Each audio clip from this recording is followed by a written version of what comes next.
salaamaaleykum sama gars yi ñu ngi leen di nuyu di leen ziar di leen nemmeeku di xool ci loo leen nekk bu baax a baax ak maa baax sama gars yi moo dellu si waat di defaat beneen taxaw seetlu si samedi bii ñu nekk nii ak maa baax sama gars yi mu ngi leen di nuyu bu baax a baax di leen wax affaire yi sama gars yi gis nañ ñi ngeen koy suivre si Facebook bi ak YouTube bi donte si Facebook bi ngeen koy gën a suivre mais ñu ngi leen di bëggee bu baax a baax di leen ñaan sama gars yi tamit ngeen di partager affaire yi gars yi di gën a jàpp ci bagage yi bu ko defee bagage yi di gën di yaatu di leen fàttali ne nag Covid bi mu ngi fi wante duñ si taxaw trop lu tax duñ ci taxaw trop mooy dañu gis ñi nga xamante ne ñoom ñoo war a porter combat bi ku mel ni Macky Sall si tournée économique yi mu jalgati Covid bi bu baax a baax def ay actes yoo xamante ni boo ko xoolee da nga naan est-ce que Covid am na Sénégal ñu demaat ba benn moment ñu ko doon gis si Marème Faye Sall foo ne woon ni Macky Sall dina ko rectifier mais Macky Sall dafa ñëw def mu gën a pur gën a def maa tey ak mbooloo mi nga xamante ne dajale na ko. ñu demaat ba ci benn moment sama gars yi ñu gisaat tamit Abdoulaye Diouf Sarr dajalewaat mbooloo mu bare en tant que ministre de la santé si loo xamante ne xaaj bi yëpp kenn takk fa woon ay max comme ñooñu bu ñu ñëwee di la wax ci Covid da ngay gis ne ñii benn moment sax dañ lay nax benn naxeetu nax yoo xamante ne après da ngay gis ne da ngay perte sa temps trop moo tax Covid bi duñ ci taxaw lu bari sama gars yi donte nag ba tey mu ngi ci biir dëkk bi kon ñun nañu jéem a moytul suñu bopp rek. beneen taxaw bi nga xamante ne tamit ñu ngi koy junj sama gars yi mu nekk ci gouvernement irresponsabilité bi fi nekk nga xamante ni du gouvernement dara gouvernement bu tekkiwul dara lañ ñoo xamante ni kenn xamul lan la ñuy représenter ci société bi boo gisee gouvernement bi nga xamante ne ñoo fi nekk ak actes yi nga xamante ne ñu ngi koy poser ak scandale yi nga xamante ne ñu ngi koy dem ci kanam rek yow affaire bi daf lay jaaxal parce que trop tard nii yàggatul dara scandale yaa ngi suñu kanam te mu ngi ñëw léegi nii bu yàggul. sama gars yi bu ñu ne scandale yi ma ngi ñëw nag li ñuy gën a junj di ko wax mooy ouverture des classes yi ouverture écoles yi ouverture des écoles yi scandale yi mu nar a jur ci école privée yi mu ngi ñëw mais comme gouvernement bi ñu am gouvernement irresponsabilité la gouvernement la boo xamante ni gouvernement maa tay la gouvernement la boo xamante ni ñoom lenn kese moo leen concerné mooy nu ñuy faloo ak ay élections lu dul loolu rek concerné wu leen parce que ku nekk xam na ni sama gars yi école privée yi li ñuy def gën a nekk maa tey ak jaay doole weesuwu ko parce que nan ngay ñëwee yow di jàngal ay xale mu am benn contrat bu leen lié entre yow ak parents d'élèves yi contrat bi mooy jàngalal sama doom ma fay la yow jàngaloo xale yi presque 4 mois ba pare nga ne xale yi dañ lay fay par la force si mu leen di neex ak mu leen di naqari wala sinon da ngay dàq xale yi ñu naan déeta waaye xale yi war a def examen école privée yi di dàq xale yi gouvernement bi croiser les bras sama gars yi boo leen seetloo loolu ngay gis parents d'élèves yu bëri fayuñu mais actuellement école privée yi dañoo bloqué bulletin xale yi léegi bloqué boobu ñu bloqué bulletin xale yi fi ñuy xaar parents d'élèves yi muy si ouverture des classes yi si ouverture des classes yi ñu jéem a fayloo parents d'élèves yi par la force boo ko fayul sa doom du dugg ci école bi yéen a gën a xam ne sama gars yi foofu bu ñu fa demee ay scandale lay jur léegi nag gouvernement bi yéen mu teel ko anticiper ak ministre de l'éducation bi mu am dem convoqué école privée yi convoqué parents d'élèves bi ñu trouver ci benn solution avant ñuy dem ci ouverture des classes mais duñ ko def nga gis école privée yi nu ñu yabaatee ba pare nekk ay sàcc ba nga xamante ni kenn xamul noo leen mën a traité nan ngay ñëwee ne yéen da ngeen am ay charge yoo xamante ni dafa am état bu Sénégal jël prix de presque benn 3 milliards ci xaalisu sénégalais yi ci xaalisu parents d'élèves yi dimbalee ko école privée yi léegi école privée yi en même temps ba tey ñu resté fi ñu resté ne parents d'élèves yi dañuy fay 2 mois ak ndimbal boobu nga xamante ne parents d'élèves yi jot nañ ko jël ci seen impôt dimbalee ko école privée yi mais gouvernement bi croiser les bras mais scandale yi mu ngi ñëw ci kanam ci ouverture des classes yi mais yéen parents d'élèves yi gis nga boo leen jëlul seen ay responsabilité entre yéen ak école privée yii nii di ko xaar ci état bi bu leen leeree ni seen soxla du faju rek muy seen jàmm te pas école privée yi dinañ leen fayloo par force école privée yi lépp lu mu ko jaral lu mu leen jaral pour fayloo leen rek yéen parents d'élèves bi na leen jaral lu ko raw ba doo leen fay wala école privée yi bu fa kenn jàngee bu leen ci sa xaar état bii nii sama gars yi ñu ñëwaat ba tey nii ci taxaw seetlu yi nga xamante ne ñu ngi koy def ñu xool nga presse bi irresponsable bi nekk ci biir dëkk bi gis nga boo xoolee xale dernière génération bi juddu xale 4G yi nii boo leen xoolee ngay gis du ñu seetaan télé Sénégal yi du ñu déglu télé Sénégal yi du ñu déglu rajo Sénégal yi yow affaire bi daf lay def problème ngay gis télé Sénégal yi ñu ngi ciy waaraate ñu ngi ciy yeddaate mais taxul xale yi jël ba tey seen yoon bi ñu jël comprendre nga kenn mënul si ñoom dara loolu boo ko xoolee des fois da ngay jox xale yi toor mais boo réfléchir ba ci biir def say jàngat da ngay gis ni toor bi du nekk ci xale yi mais toor bi mu ngi nekk ci pressu Sénégal bi presse bi nga xamante ni kenn mënula expliquer presse lan la mais naka la patron de presse nan ngay nekkee dem ànd ak état nekk conseil ministre conseil président patron de presse mais patron de presse boo nekkee conseil président mais président bi def naka sudul noonu est-ce que yow patron de presse boobu ak sa groupe de presse di nga dénoncer loolu président bi def sama gars yi xam ngeen loolu mënul nekk nga gis patron de presse yi ak groupe de presse yu Sénégal yi ni ñu nekkee ay complice su état bi ak di ko nax sénégalais yi ak di lekk dool xaalisu sénégalais yi xool leen semaine bii nii ñu génn presque boo leen di suivre sama gars yi boo leen ko suivre presse bi yëpp waxuñu ci inondation yi ñi ci mbënd mi tey la ñu gën a sonn ndox mi tey la fa gën a nekk tey la leen di gën a mbugal tey la ñu gën a feebar mais presse bi waxatuñ ci sax dañu préféré dem ànd ak Macky Sall ci naxaate yi nga xamante ne mu ngi koy def ay tournée économique presse bi di commenter ci détails yu Macky Sall yooyu noonu Macky Sall ñëwaat dem ñu indiwaat fi benn armeeru ñinga boobu nga xamante ni armeeru ñinga yow boo ko doon canaliser sax tey nga ne woon da ngay jël armeeru ñinga nga jéem ko méngale ak rabu àll sax yow doo xam ban rabu àll ngay choisir pour méngale ko ak moom xamoo ban rabu àll la nuróol ci ko parce que boo xoolee yenn politiciens yi boo xoolee seeni jikko yu ñu am ñoom xam nga politiciens yi dañoo laal rabu àll ñoom rabu àll yi la ñu gën a jege ko doomu aadama pour nga gën a comprendre ni rabu àll yi la ñu gën a jege ko doomu aadama da ngay gis da ngay jël benn jikko bu politiciens yi bokk ak rabu àll yi muy le mot transhumant nga xool ni rabu àll yi di manganiser di transhumer noonu la politiciens yi di manganiser di transhumer léegi nga jàngat la mooy le mot transhumant nga xool ko ci rabu àll yi bu ñuy transhumer fi am lekk rek la ñuy dem bu fa lekk jeexee ñu tuxu feneen boo ko méngalee ak politiciens yi tamit c'est la même chose amul différence ci opposition bi amul dara la ñuy jóge di dem di ànd ak ñi nga xamante ne mooy ñi am dara parti au pouvoir teg la ak ni rabu àll di dundee kon ngay gis ni ñoom politiciens yi rabu àll yi la ñu gën a jege que nit ñi mais léegi yéen nit ñi ci boppam kañ ngeen di jël seen ay responsabilité kañ ngeen koy jël parce que politiciens yi naxaate bi nga xamante ne ña ngi koy nax société bi espèce de journaliste yi nii di leen ci jàppale ci naxaate yi politiciens yi lépp lu ñu sànni benn boule de sondage journalistes yi pompé loolu mu jóg population bi di gën a nelaw di gën a bañ a xam li ñuy def ba instant bii ni ñi nekk ci mbënd bi kenn booleetu leen ci carte gi kenn booleetu leen ci léegi nag yéen waa ñi nga xamante ne yéen a nekk ci biir mbënd mi gis nga am na yenn yoo xamante ne yéen a koy dénoncer seen bopp gis nga Macky Sall dem na fi Allemagne dem toog ak Angela Merkel ne ko carrément Sénégal dëkk bi am na jàmm am na liggéey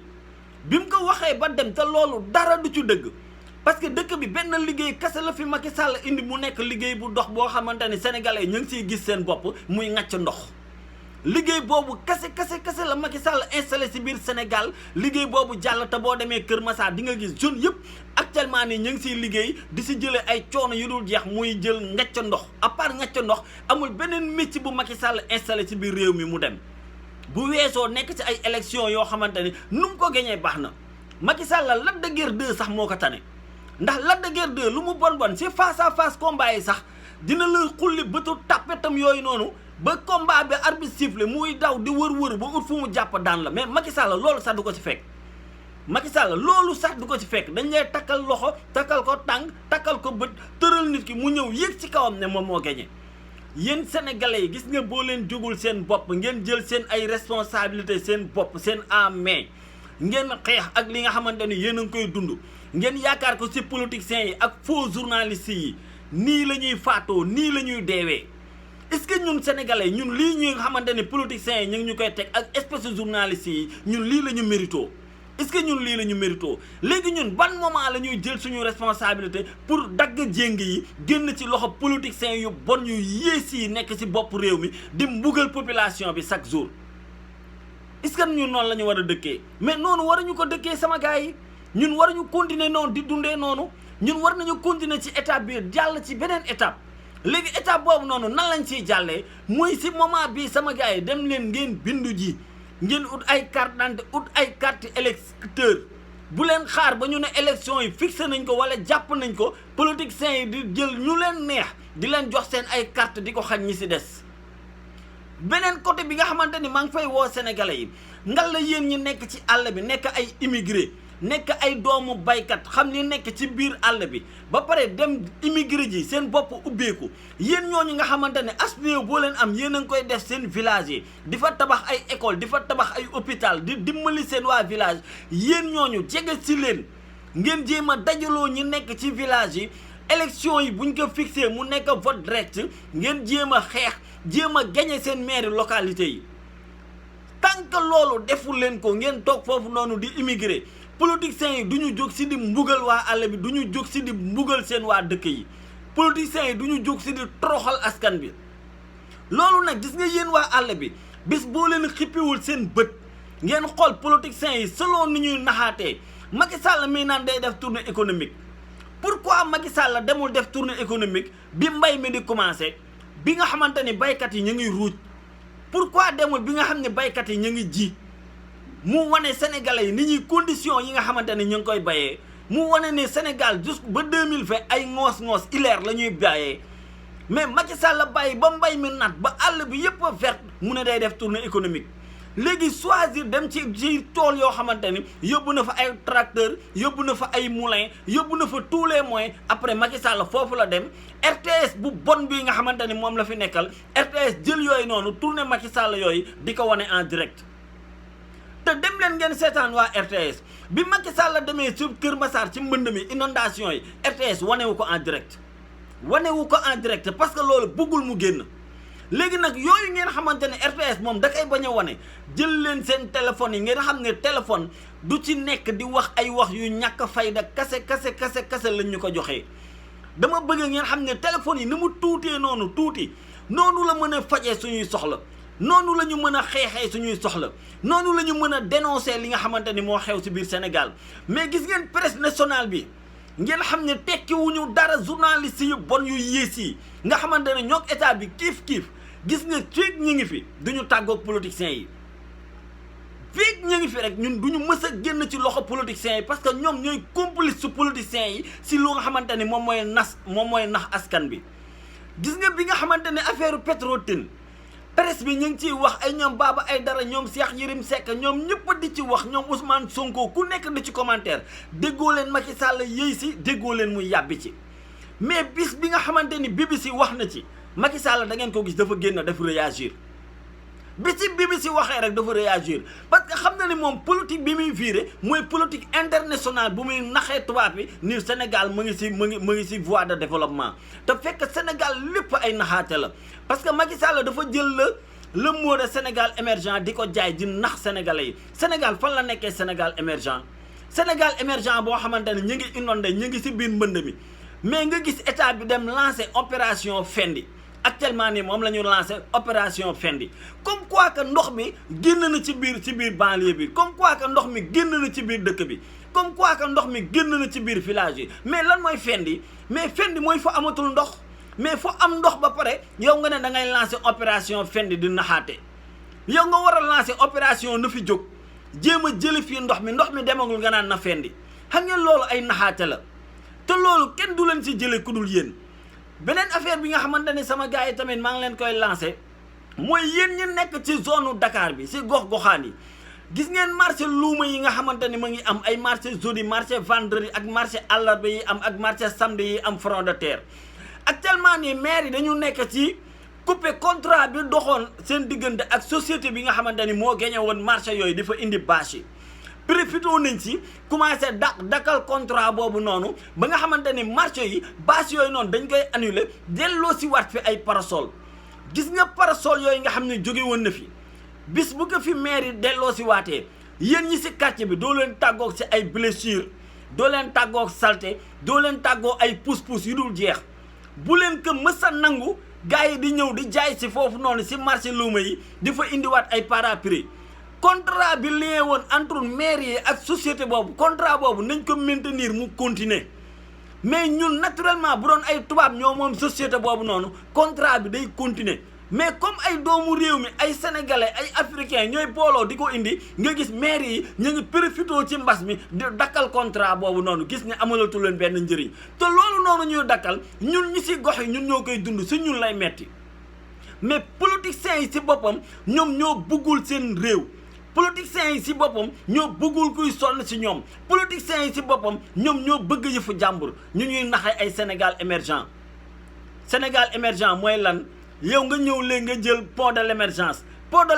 boo xamante ni un sénégalais moo ko tabax bu tudd Aline Sow defar Sénégal lu nekk dimbali Sénégal lu nekk kooku jóge fi tabax pont bi doo jënde le mot pont de l'émergence tuddee ko pont Aline Sow sax sénégalais yi màgg ne kan mooy Aline Sow ñu ne moo defar lii moo fi def lii nga gis un gars bu mel ni Sidi Lamine Niass xeexal Sénégal façon xeex bu nekk nga gis politiciens yi nëppaaje ko yóbbu turam en faillite pour fay ko te war a mën a jël front de terre boobu noonu boulevard front de terre tuddee ko boulevard Sidi Lamine Niass nit ñi màgg sax xam ni Sidi Lamine Niass moom moo fi def lii sénégalais yi bis boo leen jëlul seen responsabilité si ouverture des classes yi di ñëw billahi scandale dina am entre parents d'élèves yi ak école privée yi bis boo leen jëlul seen responsabilité si contrat bi lié maire yi ak société boobu noonu ko maire yi dañuy dagg contrat bi ñun ñuy gën a souffrir bu leen ko mës a nangu jóg leen ngeen bañ ngeen xeex ba bâche bu mu dellu si waat ci quartier yi sama gars yi Akama Baax moo fi dellu si woon di defoon benn taxaw seetlu boo xamante ni mu ngi koy def si samedi bi Akama Baax nag sama gars yi mu ngi leen di woo pour ngeen partager bagage yi mu gën a yaatu bu ko defee affaire yi gën a yaatu rek yéen nag yéenay jàpp ci affaire yi mu gën a laaw jaa ngeen jëf sama gars yi ba beneen